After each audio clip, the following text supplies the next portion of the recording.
afternoon, everyone, and happy Monday. It's Alyssa Coram here and Ed Carson, and welcome to Stock Market Today. And we've got a busy show, a lot of interesting action on this green day. Ed, happy Monday. Happy Monday, Ali. Well, today we're going to be taking a look at Microsoft, as well as Zoom Video and China ETF KWeb, which is an internet play. Perfect. Well, first, let's start off with a look at those major indexes. We're going to look at the NASDAQ and the S&P 500. So starting off with the NASDAQ, a very strong gain today, closing up about 1.5%. We also had the S&P 500 closing up 0.7%, and the Dow up 0.9%. So this rally just remains on fire, Ed. Yeah, there's a lot of strength. Obviously, we're going to get to Microsoft, which is a big reason, but a lot of these cloud software names, many of which are going to report in the coming days, they were really strong. This time last week, we're saying, hey, this isn't so bad. We've got this room to move. Boy, we're running out of that room. I mean, the trend lines, maybe on the short term, we're okay. Longer term, there's the long-term trend line from 2009. We're probably getting close to that already on the NASDAQ. That just raises the possibility more of a pullback, but it's been great action. It doesn't, even if, it just keeps on moving along strong here on the NASDAQ and also strong on the spiders or S&P 500 here. That's right. So we have this breakout type action over this handle area. And, we've been talking about whether it's on this show or IBD Live, as well as the new weekend market update with Mike, how this looked like it was setting up for a potential move higher. And now it looks like we're starting to see that in a little bit more of a meaningful way. So do you think that signals a broadening out of the stocks that are looking good? Most of this move I'd agree with, maybe not today and Friday, because so much of the last 2 days have been from Apple and Microsoft and Facebook, these huge NASDAQ stocks that are also in the S&P. So it's the tech side of the S&P that's around the last couple of days. But much of this recent move in the S&P has been on some of those other stocks, some retailers, some other names. All right. Well, tech still definitely in charge, and Microsoft getting a lot of the attention on the news that it is in talks to buy out TikTok. So we saw Microsoft gaining about 4% today. Looks like it's gaining even more after hours. So it looks like it finished maybe about mid-range of this gap up, but nonetheless, a very strong move for such a big stock like this. Yeah, I'm not sure if there was some last minute thing, because I thought I was looking just a couple minutes before the close that it was close to those highs. But yeah, it's rallying seemingly on this news that it's in talks to buy the U.S. operations of TikTok and maybe the operations of a few more countries. You could argue that Microsoft was a buy right around Friday's close because it rebounded from the 50-day line and the 10-week line and got just above sort of last week's high. So there was a little bit of resistance. So it just sort of poked above at the close of Friday, making you feel a little more comfortable. But it would have been hard to buy right then. You could buy it off today, perhaps off a downward sloping trend line, or even at the highs, even at the highs today. Right. Really strong action. I mean, this is one of the most powerful things out there.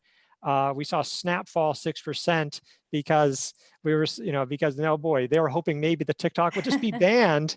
And it's just like, so it may not be that Microsoft's buying it, just that it's not being banned would be a really positive sign.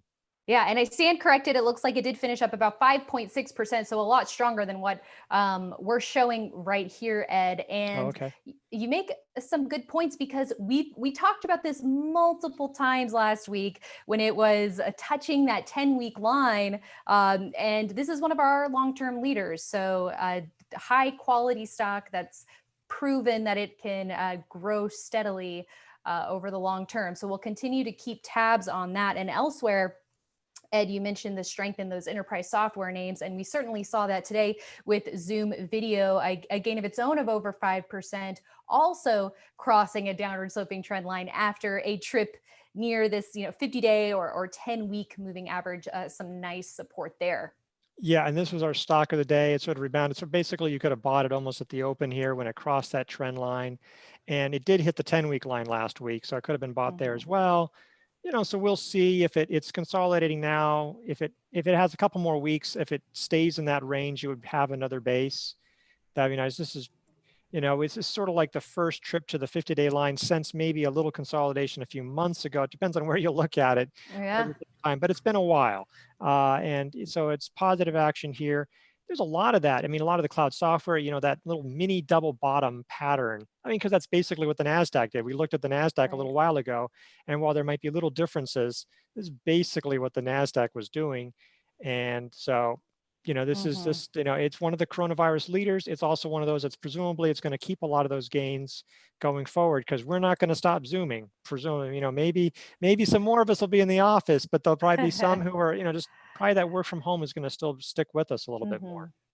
Exactly. And you mentioned, us being in the thick of earnings season and getting a lot of earnings from these enterprise software plays. But when it comes to Zoom, it looks like the earnings aren't expected to come out for another month or so. So potentially, it looks like plenty of time to potentially build a cushion here before the earnings report. Yeah, that's a really good point with all these earnings coming up, but this one's a little bit Yeah. safe, I guess you could say. In that regard, at least, yes. All right, now let's take a look.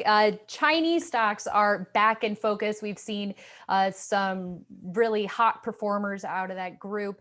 And one way to play it is with an ETF like KWEB, which tracks the Chinese internet stocks. So, what are you seeing with this?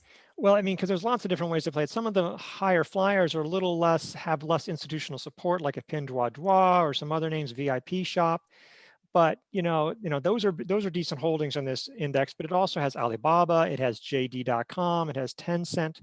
Those are some of the very biggest holdings. And so this is a way to avoid the individual risk. There's still a big Mm-hmm. sector risk. I mean, sometimes these stocks all come down. You can see how this ETF sometimes has bad days. I don't want to make it seem like you put it in and you'll never have a bad day, but it just takes that out and it still has a lot of movement. I mean, anybody buying this back in, say, May when it broke out, say around 52, 53, or like around that handle or what have you, be very happy with that.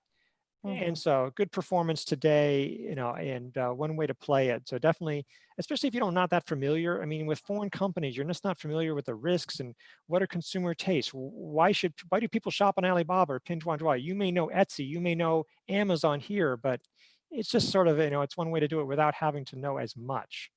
Right. And, speaking of single stock risk, Luckin Coffee isn't a Chinese internet stock, but that one really blew up. And even GSX, didn't that have also some headlines that it had to deal with before it, finally kind of regained its composure? At any rate, the headline risk definitely present with this group. So one great way to play it with this KWEB ETF.